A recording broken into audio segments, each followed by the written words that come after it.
बिस्मिल्लाहिर्रहमानिर्रहीम। अस्सलाम वालेकुम। मैं हूं मोहम्मद समीर और मेरे साथ मौजूद हैं लंदन से वकार मलिक साहब। वकार मलिक साहब, आपके वक्त देने का बहुत शुक्रिया। आपका भी बहुत शुक्रिया। अच्छा वकार मलिक साहब, ये जो बातें की जा रही हैं कि वज़ीर आज़म इमरान खान एस्टेब्लिशमेंट से इस हवाले से नाराज़ हैं क्योंकि आसिफ अली ज़रदारी को डील दी गई है, आसिफ अली ज़रदारी के हवाले से नरम गोशा रखा जा रहा है, तो इस हवाले से एस्टेब्लिशमेंट और वज़ीर आज़म इमरान खान के दरमियान तलखियाँ दिन ब दिन बढ़ती हुई नज़र आ रही हैं और नाराज़गी जो है वो शदीद हो चुकी है। तो इस सारे सूरत हाल पर क्या कहेंगे? क्या ये क्यास रही हैं या फिर इन दावों में कोई हकीकत है? मैं इसको समझ सकता हूँ, ये हो सकता है, बिल्कुल मुमकिन है। इस्टेब्लिशमेंट की हमेशा से एक तरीका कार रहा है कि एक वक्त में सारे महाज ना खोलो, जबकि इमरान खान को पता है कि ये जो मुझे अभी इक्तदार मिला, अगर इसमें बिल्कुल कुछ ना हुआ और लोगों को प्रोग्रेस नजर ना आई तो अगली बार इस तरह का इक्तदार नहीं मिलेगा। फिर जो एक वेव चली थी ना 2018 में, जो एक हो गया था कि बस आया ही आया इमरान खान, वो उनके हालात भी हैं मुल्क के। इमरान खान ने मुश्किल फैसले भी इमरान खान से ही करवाए गए हैं सारे। यानी पहले वाले लाडले थे, उन्हें कहा ठीक है यार सब्सिडियां कर्जे ले लेके देते रहो, अब जो मुश्किल फैसलों का वो भी इमरान खान करे, माफिया के सामने भी खड़ा और इन चोरों को भी वही पकड़े। तो मुश्किल हालात है। तो इमरान खान की फ्रस्ट्रेशन ये बिल्कुल जायज है। और मैं आपको बता रहा हूं कि आसिफ जरदारी को ढील दी गई है, पूरी डील हुई है। यानी ये मैं अभी तक नहीं कह सकता ढील, लेकिन कंफर्म है कि आसिफ जरदारी को दी गई है और उसमें कुछ अश्योरेंसेस करवाई गई हैं आसिफ जरदारी को, जिसकी वजह से पीडीएम से वो इस तरह से उन्होंने बेवफाई की है और वो अपने साइड पे थोड़े से हो गए हैं और वो खुल के नून लीग के हवाले से भी बातें कर रहे हैं।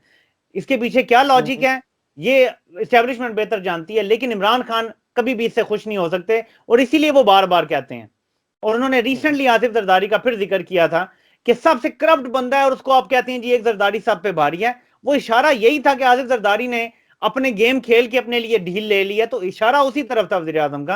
तो अंडरस्टैंडेबली मैंने जो आज वजीर आजम का ये जो फोन कॉल का सेशन था, इसमें भी मैंने देखा है कि वो विजिबली थोड़े गुस्से में है। इस हवाले से नजर आया ऐसे कि देखें जी क्या अदालतें अगर छोड़ती जाएंगी तो क्या अकेला इमरान खान लगा रहे। वजीर आजम ने तो आज ये साफ बात की है कि अदालतें भी छोड़ दें, नैब भी सही केस नहीं बना रहा। तो आपको पता है नैब भी सर्टन औकात में इशारों का इंतजार करता है, कब खींचना है किसी को, कब थोड़ा सा ढीला कर देना है। तो वजीर आजम को तो ये अब सब नजर आ रहा है।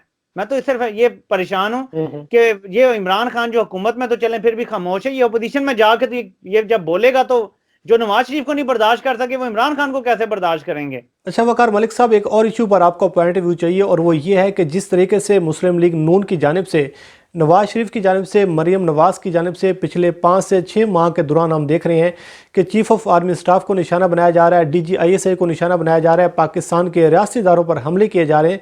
तो इस सारी सूरत हाल के पेश नज़र क्या इस बार भी मरीम नवाज़ को वो डील दी जाएगी, मरीम नवाज़ को NRO दिया जाएगा? क्या इदारे इस बार वही गलती करेंगे जो नवाज शरीफ के वक्त उन्होंने की थी? आप समझते हैं इनमें कोई सदाकत है? देखें, हमें थोड़ा सा ना ये गेम्स ऐसे खेली जाती हैं कि वो एक भाई जो है थोड़ा इनकलाबी है, एक भाई थोड़ा सा अच्छा है, तो उसे कबूल कर लिया जाएगा। तो जो इनकलाबी वाला भाई है उसे कह दिया जाएगा कि तुम माइनस हो। मरियम नवाज और नवाज शरीफ के हवाले से टॉप लेवल से जितने भी लोगों ने करीब जानने वाले हैं इन चीजों की सूरत रखते हैं, कुछ रिटायर्ड लोगों से भी मेरी बात हुई कि मरियम और नवाज शरीफ के हवाले से, मैं आज से तकरीबन 1.5-2 महीने पहले की बात बता रहा हूं कि पत्ता उनका काट दिया गया था कि इनको तो माइनस करना है, इनको तो नहीं वापस मतलब सियासत में एक्टिव होने देना। लेकिन सूरत असल में यह है कि जहां मुझे एतराज है कि फिर शहबाज शरीफ को क्यों एक्टिव होने देना है? क्या उसने करप्शन नहीं की? क्या ये सारे केसेस झूठे हैं? और अगर झूठे हैं तो झूठे केसेस क्यों बनाए गए हैं? फाइलें क्यों रखी जाती हैं? क्या आपको कंप्रोमाइज सियासतदान चाहिए? पाकिस्तान कैसे आगे बढ़ेगा जब तक कंप्रोमाइज सियासतदान जिनकी फाइलें पड़ी हुई हैं? यानी आप ये देखें कि ब्रॉडशीट के जो कमीशन रिपोर्ट आई है उसमें आसिफ जरदारी को स्विस केस में बरियत मिल जाती है क्योंकि उसके असल डॉक्यूमेंट नहीं थे, फोटो कॉपियां जमा कराई, लेकिन पता चला जी उसकी भी फाइलें रखी हुई हैं यार लोगों ने। वो अजमत से शेख साहब कहते हैं असल फाइलें पड़ी हुई हैं, वो सिर्फ सामने नहीं ला रहे, मतलब वक्त आने पे जब होगा ब्लैकमेल कर लेंगे। ऐसे कंप्रोमाइज सियासतदान जब तक रहेंगे पाकिस्तान के इस जमहूरी ढांचे में, पाकिस्तान आगे नहीं बढ़ सकता। तो हमारे इदारों को भी सोचना पड़ेगा कि कंप्रोमाइज सियासतदानों के बजाय एक नई जनरेशन को आगे आने दें। इमरान खान यहां कर रहा है काम, उसके बाद एक नई लीडरशिप को ऊपर लाने की कोशिश करें, ना कि इन्हीं को आगे घसीटते रहें फिर इनकी औलादों को। ये फैसला करना पड़ेगा मुल्क के करता धरता जो है उनको। तो अब थोड़ी सी बात कर लेते हैं PDM के हवाले से। जो मुस्लिम लीग नून और पाकिस्तान पीपल्स पार्टी की लड़ाई नजर आ रही है, क्या लगता है किसने किसको धोखा दिया है, किसने सबसे ज़्यादा फ़ायदा उठाया है, और अब ये जो लड़ाई है ये किस जानब जाती हुई नजर आ रही है? देखिए, मौलाना फजलुर रहमान का तो आपको पता है कि पार्टी में उन्हें बड़े धचके लगे हैं। मौलाना फजलुर रहमान की जो ताकत है वो बुनियादी तौर पे ये है कि मदारिस सारे और उलमा सारे उनके साथ इकट्ठे रहे। लेकिन अगर बड़े बड़े लोग उनकी अपनी पार्टी की, मौलाना शिरानी जैसे, जिनको और बहुत सारे लोग उस्ताद समझते हैं, और बहुत सारे ऐसे लोग, बलूचिस्तान में तो उनकी पार्टी का धड़न तख्ता हो गया बिल्कुल। तो अगर मौलाना की अपनी पार्टी कमजोर हो जाती है और मदारिस की पूरी ताकत उनके हाथ में नहीं रहती, तो जाहिर है वो कमजोर हो जाएंगे। और मौलाना ने हमेशा से डील की है, हमेशा से। जब भी ऐसी पिछली दफा 2019 में आए थे तो किस वादे पे वापस गए थे, आप मुझे बताएं। कि एस्टेब्लिशमेंट ने वादा कर लिया है कि मार्च में इमरान खान की हुकूमत गिरा देंगे, जनवरी में हुकूमत गिरा, यही वादा था ना, डील थी ना। या तो असूलों की सियासत हो तो आप कहें जी मैंने एस्टेब्लिशमेंट से बात ही नहीं करनी, मैं यहां बैठा हुआ हूं और मैं जमहूरी तरीके से इस्तीफा लेकर जाऊंगा उसका। आपको एस्टेब्लिशमेंट वादा करती है, काफ लीग के जरिए आपको मैसेज आता है जी कि कोई नहीं मार्च में गिरा देंगे, आप चले जाते हैं उठ के। तो जमहूरी तो इनकी किसी की लड़ाई नहीं है। जब एस्टेब्लिशमेंट के साथ बात बन जाती है ये अच्छे बच्चे बन जाते हैं, जब थोड़ा सा खराबी होती है तो ये पीछे। तो फजल रहमान भी अपने लिए डील की कोशिश कर रहे हैं कि दोबारा हो सकता है अगले सेटअप में फिर इनके लिए कोई रास्ता निकल आए। ये सिर्फ हवाई फायरिंग हो रही है। मेरी एक बात समझ लें, इन लोगों को यह खदशा पड़ गया है कि शायद इमरान खान असम्बलियां तोड़ देंगे इस साल के एंड तक। ये पीपल्स पार्टी और नून लीग के लोग आपस में आप डिस्कस कर रहे हैं कि हम क्यों इसको सियासी शहादत देना चाहते हैं। इमरान खान तो वैसे ही जो है सिस्टम से तंग पड़ा हुआ, हो सकता है वो असम्बलियां तोड़ दे अगले 6-8 महीने में। ये लोग बुनियादी तौर पर अब इलेक्शन की तैयारी में आ गए हैं। अब आप मुझे बताएं, मरियम नवाज एक तरफ जरदारी को अब्बा जी कह रही हैं, दूसरी तरफ इलेक्शन किस मुंह से लड़ने जाएंगी, आप मुझे बताएं। ये इलेक्शन के लिए भी तैयारी है थोड़ी सी। ये जो तोपों का रुख है ना, ये हर इलेक्शन से 6-8 महीने 10 महीने पहले ये पेट फाड़ना घसीटना शुरू हो जाता है, फिर ये दोस्त बन जाते हैं इलेक्शन के बाद। तो ये एक लिहाज से धोखा भी दे रहे हैं और कुछ इनके आपस के जख्म भी हैं, क्योंकि इस टाइम जरदारी ने ज्यादा हासिल कर लिया है गेट नंबर 4 से। और जो स्पेशली नून लीग है, यानी मशीन लीग की बात नहीं कर रहा, नून लीग जो है वो इस टाइम खसारे में है। तो ये भी थोड़ा गुस्सा है। बिलावल वाजिया कह चुका है कि हम अपोजिशन लीडर से राब्ते में रहेंगे, मतलब मरियम माइनस। तो बिलावल भी मरियम माइनस की बात कर रहा है और कह रहा है हम हमजा शहबाज और शहबाज शरीफ जो अपोजिशन लीडर हैं उनसे राब्ते में रहेंगे। आप यहां से समझ जाएं सारी बात कि ये गोलाबारी जो है इसकी दो बातें, एक जो है कि थोड़ा बहुत नून का मसला है कि नून जो है माइनस हो रही है, दूसरा ये कि सियासत में जो है वो अपनी इलेक्शन की तैयारी करनी होती है। आप बहन भाई बन के तो नहीं इलेक्शन लड़ सकते दोनों पार्टियां। अच्छा, इस हवाले से भी कुछ खबरें सामने आ रही हैं कि शहबाज शरीफ ने हमजा शहबाज को मना किया है बिलावल सरदारी के खिलाफ बयान देने पर, तो इस पर क्या कहेंगे? देखें, एक तो ये चीज है ना कि नून लीग को टेस्ट करने का बड़ा आसान सा तरीका है। अगर आप इतने बड़े इनकलाबी हैं ना, तो जो 5 जमातें आप इकट्ठी कर रहे हैं सारे इस्तीफे दे दें। उनमें से मेरे ख्याल में बाकी तो किसी का कोई इतना सिग्निफिकेंट हिस्सा नहीं है, लेकिन नून लीग इस्तीफे दे दे। असूली तौर पर तो यही बनता है ना जी कि ये जाली असेंबली है।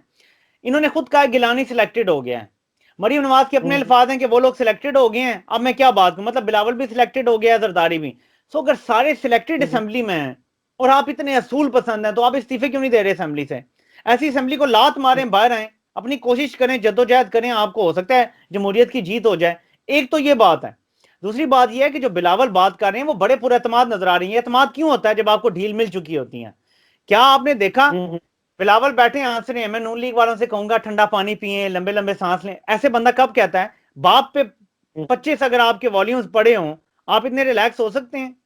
खुप्पी पे आपके जो है वो केसेस पड़े हों, आप इतने रिलैक्स हो सकते हैं? अपना नाम एक कंपनी के डायरेक्टर के तौर पे आया हो जब आपकी उम्र मुश्किल से 20-21 साल थी, तो बंदा इतना रिलैक्स तब होता है ना जब कहीं बात हो चुकी होती है, टांका जुड़ चुका होता है। ये असल चीज है पीपल्स पार्टी के रिलैक्स होने की, और तकलीफ यही है मरियम नवाज साहबा को। लेकिन शहबाज शरीफ ने हमजा को मना किया कि पीपल्स पार्टी के खिलाफ कोई बात नहीं करनी। इसमें सबके लिए इशारे हैं कि जो गेट नंबर 4 के बाहर जाके जुबान लटकाने के लिए तैयार हैं, चमका रहे हैं, और जिनकी बात मान ली गई है वो खुश हैं, जिनको दुत्कारा जा रहा है वो गुस्से में है। बस इतना सी ये पाकिस्तान की सियासत टोटल इतनी सी है।